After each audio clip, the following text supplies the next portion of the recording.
Hi, and welcome to Journey Forward with Joree Rose, where you will gain insights, tools, and inspiration to get unstuck and live your best life. Joree is a licensed marriage and family therapist with a passion for helping people cultivate awareness and authenticity so they can show up fully in all aspects of their life. And now, here's Joree. Hey everyone, welcome back to Journey Forward with Joree Rose. Today I want to talk about alignment. It's something that we hear so much of, especially in the self-help area of social media, books, podcasts. What does it mean to be in alignment? I think it's a much more big question and not many answers to experientially understand what it is that we're trying to achieve. So in this episode, I'm going to be talking about how to increase greater awareness of when things feel off, when you do not feel in alignment with your head and your heart and your physiology in your body, how to use that as information, as indication that something is not right. And most importantly, what do we do about that? So if you are someone who is wanting to create shifts in your life, someone who is in a habit of feeling dissonance between what you're thinking and what you're feeling and what you're wanting and what you're experiencing. If you are someone who gets into repetitive patterns in relationship, maybe it's in relationship to potential partners or current partners or relationship to yourself or to your goals, then this episode is for you. And I hope that you find a lot of value out of understanding when you feel in alignment and how to create the conditions to stay in alignment, but most importantly, how to self-compassionately recognize when you are out of alignment and then what to do about it. So as I said at the beginning, this is something we hear a lot about. Are we in alignment? Are we in alignment? But I don't know that we often slow down enough to even get curious. What does it feel like to be out of alignment? I know that one of my favorite phrases when I was in college that I learned in one of my psychology classes was the term cognitive dissonance.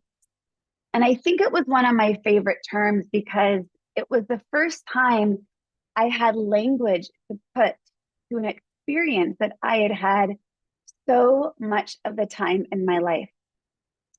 Cognitive dissonance is when you think one thing, but you're feeling another. So your body, your intuition, your sixth sense, your gut check does not feel like it agrees with the thoughts that you're thinking. And because in our Western society, we really value thought and rationality, we tend to over apply our decisions to the thoughts that we're having rather than utilizing our inner awareness of the messages our body is telling us as guideposts or as our northern stars for how to make decisions, how to make choices, and most importantly, how to move forward in our life. I was not very good at this. I used to be, and still am at times, I'm a work in progress, as we all are. I used to be really, really good at not only overthinking, but believing all the thoughts. If it made sense on paper, if it was logical, if it was reasonable, then I used to think, well, then it must be true. And that must be how I make my decisions. And even when I would agree with myself around logic or reason for why I was doing something, I often didn't feel the same thing in my body. Something felt kind of off, whether it was a pit in my stomach or a little bit of an emptiness or a disconnect. And it wasn't until about 2012, I was on one of my first mindfulness retreats, and I had the awareness that I didn't even really feel my emotions, that I thought them. I was so in the habit of bringing all of my self-concept up above my neck that I hadn't really given myself the expansiveness or the experience or the ability to settle down into my body to gain greater insight to what does this feel like? And my moment of that awareness was even recognizing that I thought love, I hadn't actually felt love. And that was this huge wake up call of, wow, like I really am out of alignment, disconnected from my body, from my experiential ways of tuning into myself, dismissing them as not real or valid. And I think it's quite possible because I was afraid to listen to those messages my body was telling me because my ego thought I wanted something else. So now I'm getting into perhaps some reasons in which when we recognize we may be out of alignment, why do we stay up in our heads? Why do we not tune into our bodies? And why do we not seek to get greater connectivity between our thoughts and our emotions and our heart center to be able to have that gut check, be in alignment with what we are identifying as logic or reason? And I think this stems from oftentimes a wounded place. We have core experiences, perhaps in early childhood or in early relationships, in which we are operating from maybe perhaps even some sort of trauma. And remember, lower T trauma, enough experiences of a lowercase t trauma can add up in our brain to the same experience as a capital T trauma. So even if you didn't have, quote, a traumatic childhood, our brains get wired from early relationships, showing us what to expect from others. And in that wiring, we not only understand our attachment styles, but we also understand kind of how to play the game. And the way that our brains are designed is that we're always wanting to seek safety and security. And that means that we connect to primary people in our life because as an early child, that attachment is a form of survival. So even when it doesn't feel good, we stay connected. So I think this is an early experience of when we are not being met in a securely attached relationship. Our brains can wire in such a way that dysfunction, unhealthy attachment, when we feel a disconnect from this doesn't feel right, but it's supposed to, because this is supposed to be a person who's supposed to care for me and be there for me, why we might start dismissing that sensation in our body that says this doesn't feel right. Because as a young child, we have no options. We're supposed to be cared for and feel secure with primary caregivers. And so it's confusing. And as we get older, we again are always seeking safety. We're seeking comfort. We're seeking security. And we might be looking for it in places that our body is telling us that doesn't feel safe, secure. But what do? Because as young kids, we don't have many options. But as we get older and we start to understand the disconnect that we're feeling, we can gain not only greater awareness, but greater agency to not only make different choices, but to begin to heal the parts of ourselves that felt unseen or unheard or invalidated in early childhood experiences in which perhaps those attachments were not secure, and begin to seek ways to heal those aspects of ourselves so that we can be in alignment in which our thoughts and our heart center and our gut check of our emotions all are feeling the same things of safety and security. This is life's work for many of us.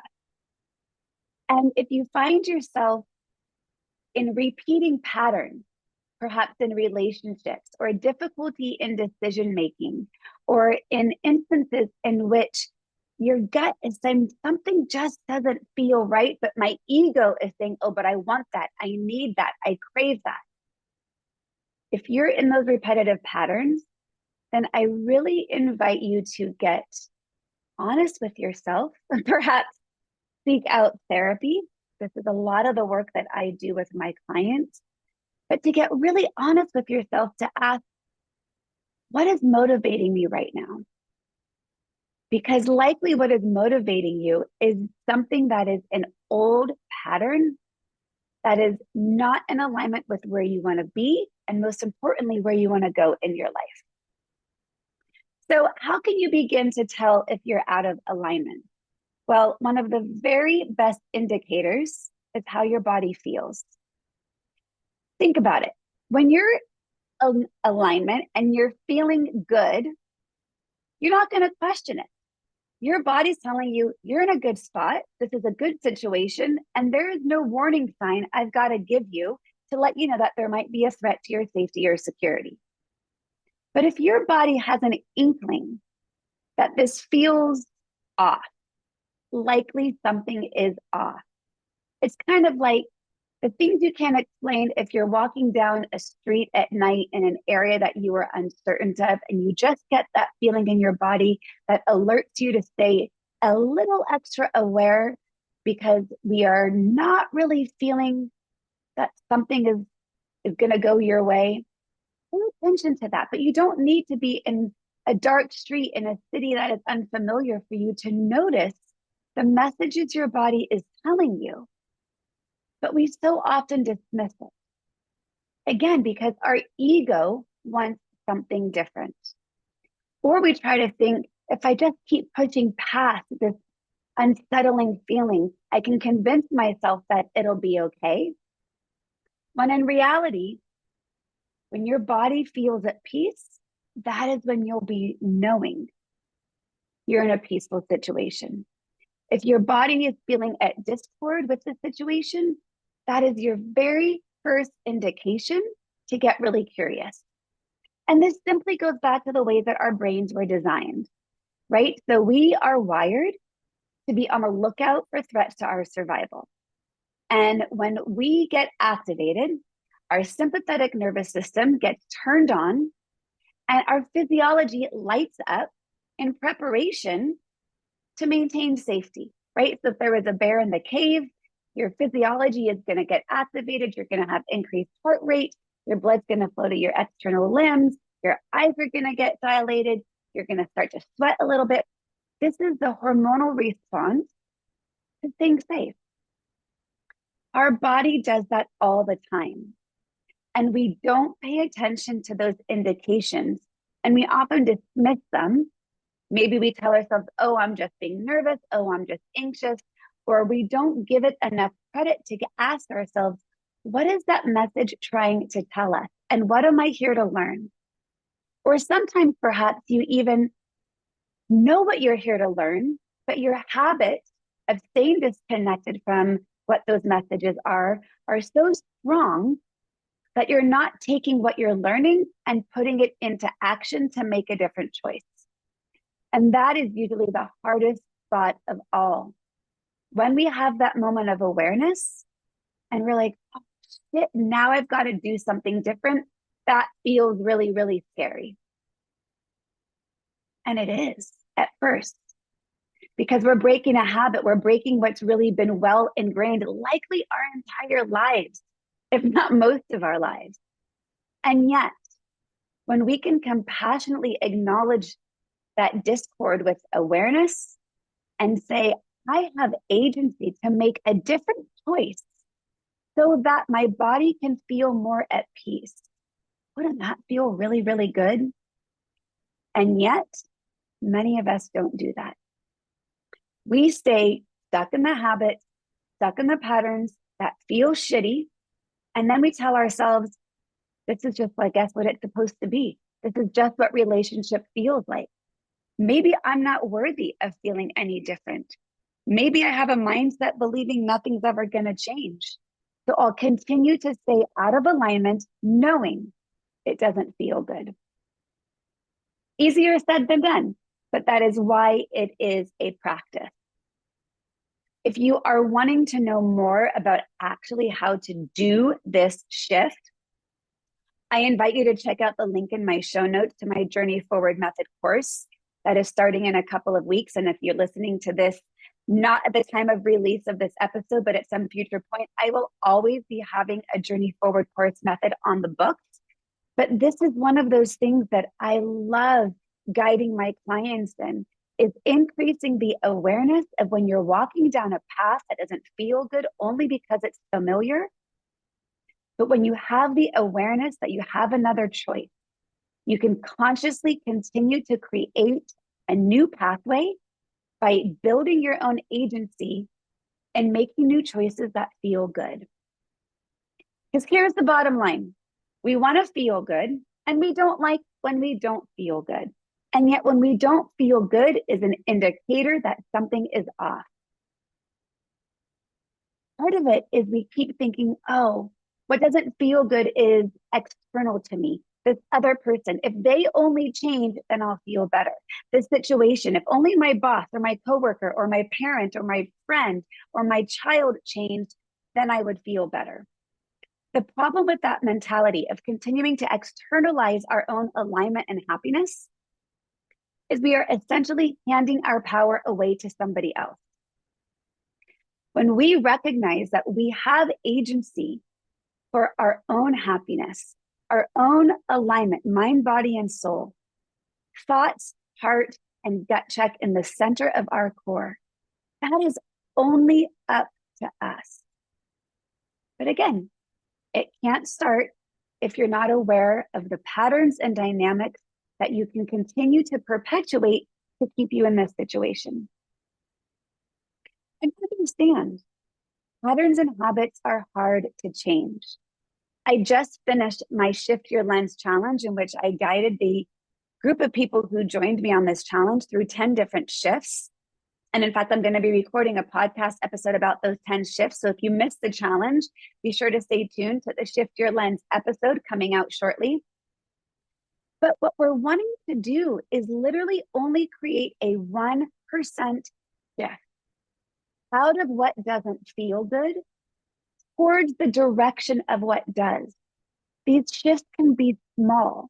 They don't have to be huge to be potent and powerful. But anytime we are feeling a discord, a dissonance, out of alignment, that is a reminder I don't feel good. So we ask ourselves the questions, what can I do to feel better? Even if it's something small. So how do we go about making these shifts from being out of alignment to being in alignment? Well, as I always say, you can't change what you're not aware of. So first thing is awareness, recognizing how are you feeling in your body? If it doesn't feel good, that is information that you have something that is not working for you, that you're forcing, that you are externalizing your happiness, that you are engaging in old patterns, perhaps from a wounded place from early childhood or previous relationships. And that awareness is a reminder, oh, I have the opportunity to feel better. So how do we do that? Well, if you've listened to any of my podcasts, if you know what I stand for, I believe it all truly does start with meditation. Because meditation is an invitation to get to know ourselves a little bit better. Because we stay so busy throughout our day.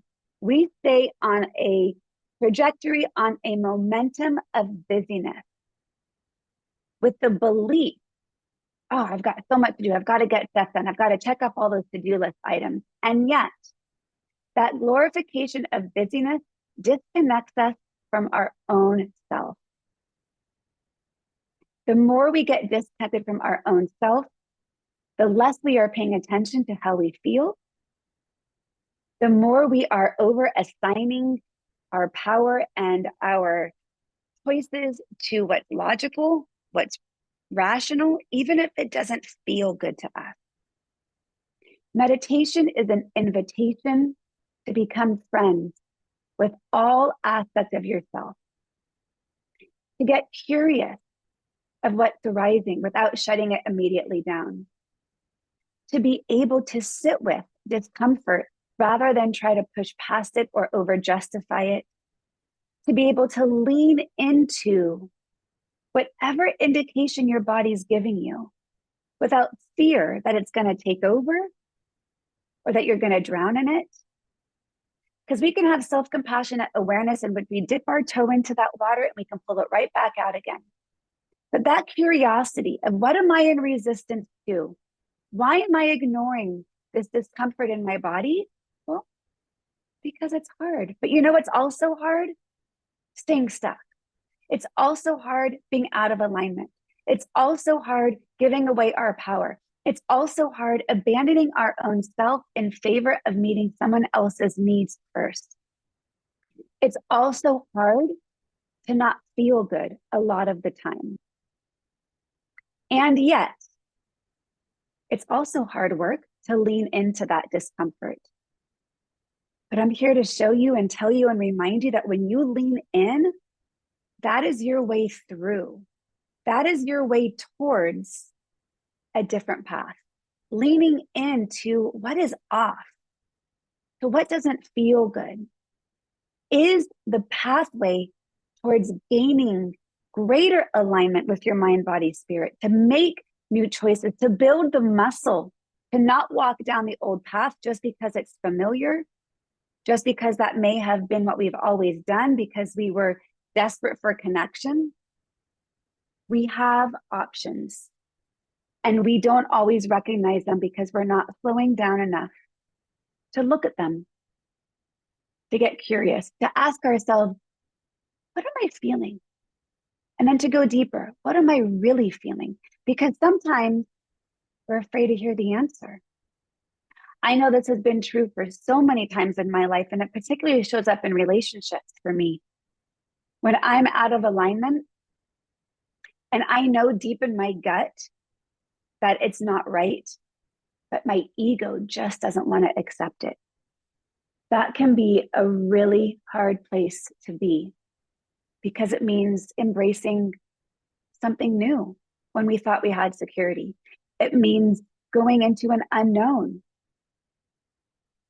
And yet, when we are in the known and the known doesn't feel good, and we are out of alignment in the known, why would we want to stay there?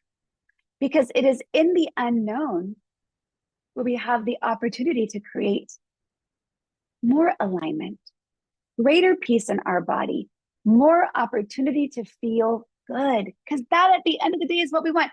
We don't want to feel bad. We want to feel good. And yet so many of our patterns, our relationships, our circumstances are leaving us not feeling good. And that disconnect is something we then begin to say, oh, that's just life. That's just who I am. That's just the way it's supposed to be. And I'm here to tell you, it doesn't have to be that hard. And it's not supposed to not feel good. I truly believe our birthright is to feel good, is to be happy, is to feel secure, not only in ourselves, but in our friendships and in our relationships, in our successes, in whatever which way you define that. So meditation, slowing down, getting curious, actually leaning into what is my body here to tell me? And more importantly, what might I do with that information if I were to actually listen? Maybe what might come up are some old wounds, some recognition of perhaps having parents who were unable to meet your needs. And so you always felt neglected or not enough. So you consciously or most likely unconsciously find partners that validate that same experience because that's what your brain wired love to mean. Not supposed to not feel good. Love, relationship, it's supposed to feel good. You're supposed to feel seen and connected and not needing to abandon your own self in favor of meeting someone else's wounded place. That's what we tend to do. So if you notice that, compassionately acknowledge, this has been a habit, this has been a pattern, and I am beginning to choose greater awareness so that I have greater agency to do something about it. Another way to practice this leaning into discomfort, as I started to mention, is compassion. I find that women especially, although all of us, have a difficulty with self-compassion. We're very quick to tell others what they need to hear if they are stuck or in a hard situation, or what they could or should do to feel better. But we often don't give ourselves that same kindness, that same opportunity to just give ourselves a hug and embrace ourselves in a swaddle of self-love. Because when we are coming from a place of self-love and self-fulfillment, it's really hard to feel out of alignment, because we do not tolerate situations that are telling us this doesn't feel good. And we offer ourselves the common humanity that is one of the core components of self-compassion. Common humanity says, well, you are unique, your problems are not. Common humanity says it's part of being human to experience whatever it is. Your details are unique to you, but the experience is just simply part of being human. Having compassion for yourself is being mindful, being in the moment, saying, how can I allow what's arising to exist without judging it, to be not attached to it, to stay curious, to be open to what am I here to learn right now? And more importantly, am I able to take what I'm here to learn and put it into practice? Perhaps part of the way to get out of this dissonance when you're out of alignment is the very, very deep work of letting something go. This has been something I've been practicing very actively as I've been going through the end of a 7-year relationship, is letting go. And it's in that letting go of a hope or a dream or a thought or a vision or a connection or an idealized version of how you thought things were. It's in that letting go that you create spaciousness for what's to come, for whatever is meant to be unfolding. And it's in the letting go of not feeling good that you allow yourself the ability to say, I am ready to feel good all of the time, if not most of the time. That if you're letting go of something that put you out of alignment, then it is a gift to release it, because you deserve to be in alignment. A powerful practice of that can be cord cutting. Literally envision yourself cutting cords, cutting ties with people, situations, experiences that do not make you feel good. And it is in that cord cutting that you are saying, I deserve self-love. I deserve to feel in alignment. I deserve to surround myself with people that continue to make me feel good. And I no longer am available to be around people who do not make me feel good. And I am available to feel good more of the time, to be uplifted, to be supported, to be seen, to be honored, to let your light shine without fear of it having to be dimmed to meet other people's needs. This is a lifelong journey of work. And easier said than done. That's why it's a practice. But if you are noticing the disconnect of where you are out of alignment, whether it's in your career, your partnership, your relationship to self, I really hope you're hearing from this episode that you deserve to feel good. It is your birthright. It is what the universe wants for you. The universe does have your back. The universe wants you to feel good more of the time, because when you feel good more of the time and you feel lit up and inspired and whole and complete, that ripples out to those around you. And you are giving that gift to others that you interact with, that you're in relationship with. So you might have heard me say it a couple of times on some previous episodes, but I've been doing some law of attraction work recently, and I'm really loving the simple and clear reminders that yes, the universe does have your back and does support you on your journey. And one of the best ways to stay feeling good is to continue to face in the direction of your desires.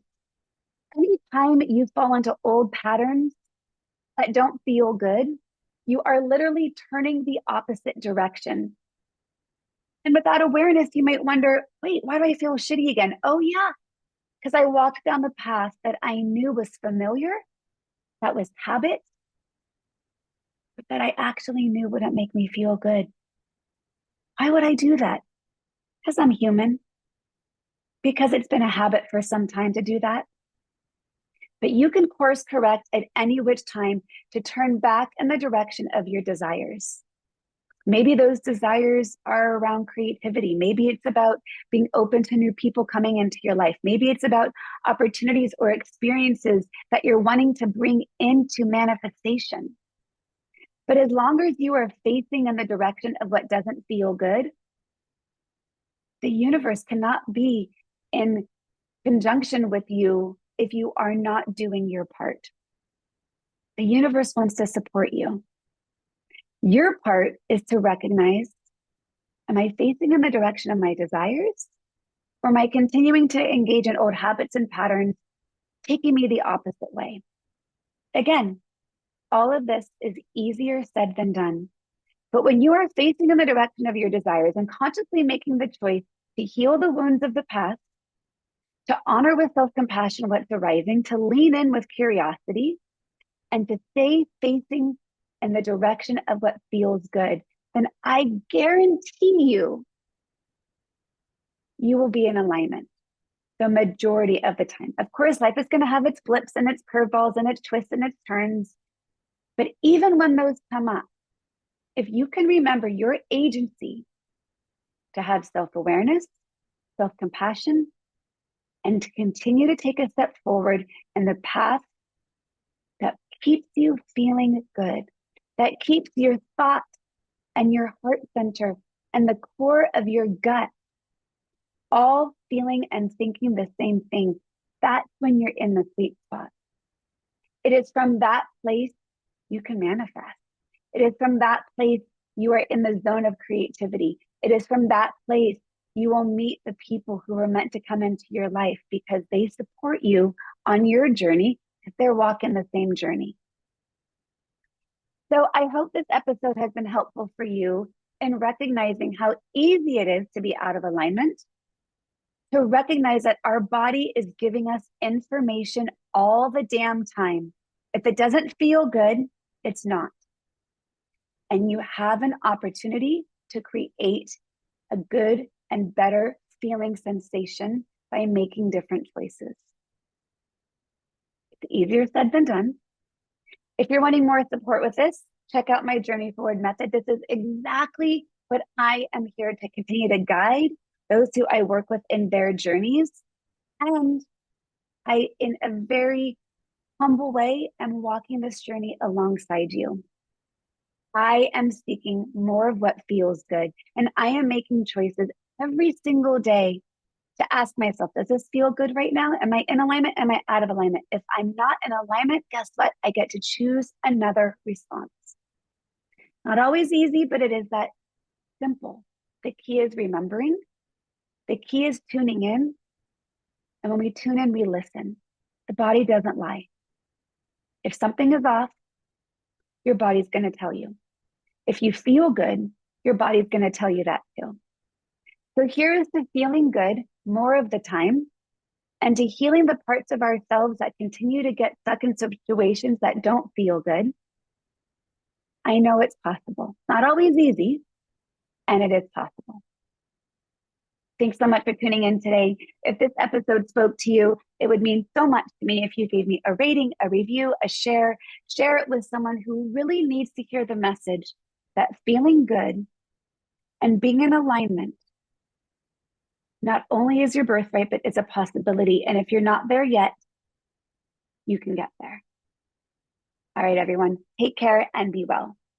To continue your journey forward, find Joree Rose on Facebook and Instagram to become part of her growing community.